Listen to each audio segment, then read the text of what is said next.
तर hello friends, तर आज मी बनवणार आहे डिसॅनोचा सुपर टेस्टी पास्ता। तर इथे मी घेतलेली आहे टोमॅटोची पेस्ट आणि टोमॅटो सॉस, पास्ता मसाला आणि मिरची पावडर, हळद आणि इथे बारीक लसूण आणि कांदा कापून घेतलेला आहे आणि बाकीचं ॲरोगेनो आणि चिली फ्लेक्स घेतलेले आहे। तर इथे तुम्ही बघू शकता डिसॅनो पास्ता। तर यामध्ये अजिबात मैदा नाही आहे, ड्युरम व्हीटपासून बनलेला आहे हा पास्ता। प्रोटीनचा गुड सोर्स आहे, हेल्थी स्नॅक आणि सॅलडसाठी परफेक्ट आहे।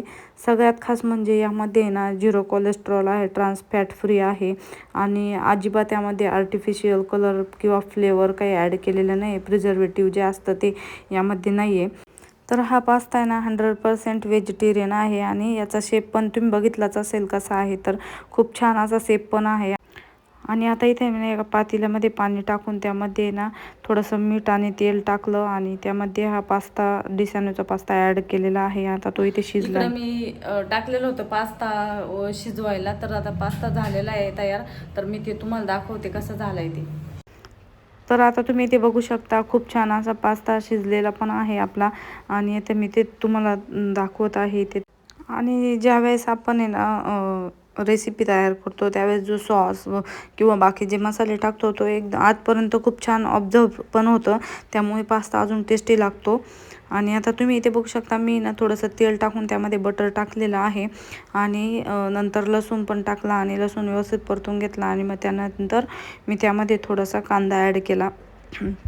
तर लसूण आणि कांदा आपल्याला ना एकदम छान असा परतून घ्यायचा आहे, म्हणजे त्याची टेस्ट पण खूप छान येते। अशी ब्राऊन कलर जर आपण कांदा व्यवस्थित परतवला तर तो खायला पण असं म्हणजे चांगला लागतो। तर इथे मी ना आता कांदा वगैरे परतून घेतला।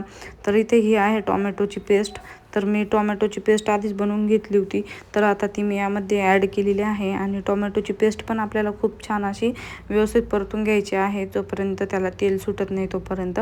तर आता इथे ना मस्त टोमॅटोची पेस्ट परतलेली होती आणि त्याला थोडंसं तेल पण सुटलं होतं आणि मग नंतर त्यामध्ये मी जो मसाला घेतला होता पास्ता मसाला, लाल मिरची पावडर आणि हळद टाकली थोडीशी। तर ते सगळं मी यामध्ये व्यवस्थित परतवून घेतलेला आहे आणि आता हे व्यवस्थित परतल्यानंतर आपल्याला हा जो पास्ता आहे डिसॅनोचा आपण तयार करून घेतलेला शिजवून वगैरे, तर तो आता मी इथे ॲड केलेला आहे। तर त्यानंतर त्यावरती मी सॉस पण ॲड केला। सॉस ॲड केल्यानंतर मग मी ना त्याला व्यवस्थित असं परतवून घेतलं छान।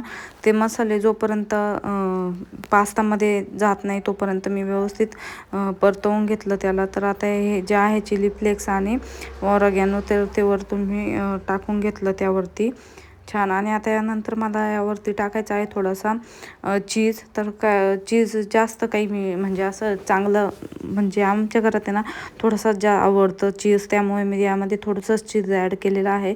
तर तुम्ही जास्त पण ॲड करू शकता जसं तुम्हाला पाहिजे तसं। तर आता इथे मी चीज ॲड केलेलं आहे आणि ते पण आता त्यामध्ये व्यवस्थित परतवून घ्यायचं, म्हणजे जे पास्ता आहे त्यामध्ये एकदम छान ऑब्झर्व होतं आणि पास्ता अजून टेस्टी लागतो। तर इथे आता माझा पास्ता पण रेडी झालेला होता, तुम्ही बघू शकता। आणि असा पास्ता खूप टेस्टी पण लागतो आणि तुम्ही पण एकदा ट्राय करून बघा। डिसॅनोचा पास्ता खूप छान आहे। तर याची लिंक मी डिस्क्रिप्शनमध्ये देणारच आहे, तिथून देखील तुम्ही हा पास्ता ऑर्डर करू शकता। डिसॅनोच्या पास्तामध्ये मैदा नाही आहे आणि खायला पण टेस्टी आहे। असा डिलिशियस पास्ता तयार झालेला आहे आणि एकदा तुम्ही पण ट्राय करून बघा, खूपच छान टेस्ट होते याची।